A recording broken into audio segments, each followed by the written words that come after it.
আমি মাথাটা নিচু করে রেখেছি যাতে নিধি আমায় না দেখে। হঠাৎ করে ভাইয়া বলে একটা ডাক শুনলাম। তারপর মাথাটা উপরে উঠেই দেখি নিধি আমার দিকে দৌড়ে আসছে। বাবা, বের হয়ে যা আমার বাড়ি থেকে। আমি বলি, বাবা বিশ্বাস করো, আমি কিছুই করিনি বাবা, আমার মারো, তাও বাড়ি থেকে বের করে দিও না বাবা প্লিজ, আমি তোমাদের ছাড়া থাকতে পারবো না বাবা।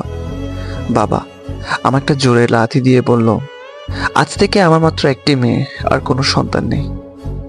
এবার আমি মায়ের কাছে গেলাম। মা বিশ্বাস করো, আমি কিছুই করিনি।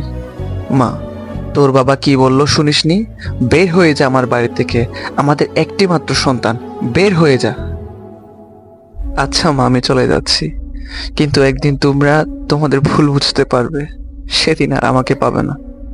এই বলে চলে আসলাম। রাস্তা দিয়ে হাঁটছি, শরীরে অনেক জায়গায় কেটে গেছে, আর ভাবছি সেই ছেলে সামান্য শরীর খারাপ হলে বাড়িতে হইচই পড়ে যেত, সেই ছেলে আজ শরীরের রক্ত পড়ছে। দেখার মতো কেউ নেই।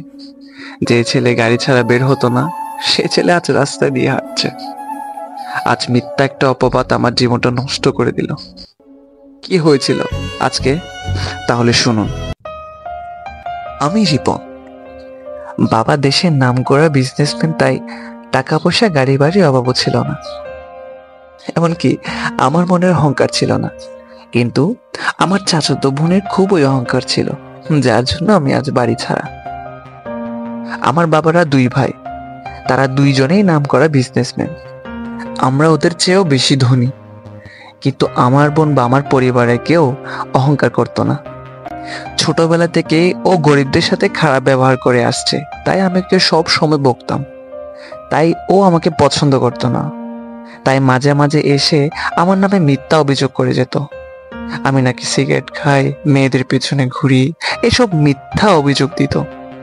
কিন্তু আমি কখনো ভাবিনি ও আমার নামে এত এত বড় মিথ্যা অপবাদ দিবে। আজ সকালে ওদরা গাড়ি নিয়ে বের হয়েছিল, মাঝ রাস্তায় একটা রিক্সার সাথে অ্যাক্সিডেন্ট করে। তারপর ও গাড়ি থেকে নেমেই রিক্সাওয়ালার সাথে খারাপ ব্যবহার শুরু করে। এক পর্যায়ে ও রিক্সাওয়ালাকে থাপ্পড় মারে। আমি তখন গাড়ি দিয়ে যাচ্ছিলাম। ও যে বৃদ্ধ লোকটাকে থাপ্পড় মারে সেটা আমি দেখিনি, আর আমি গাড়ি থেকে নেমে অদরাকে একটা থাপ্পড় মেরে দিই। অদরা, ভাইয়া তুমি এই ছোট লোকটার জন্য আমাকে থাপ্পড় মারলে? আমি বলি, তুই এখন তার কাছে ক্ষমা চাইবি, না হলে আবার মারবো।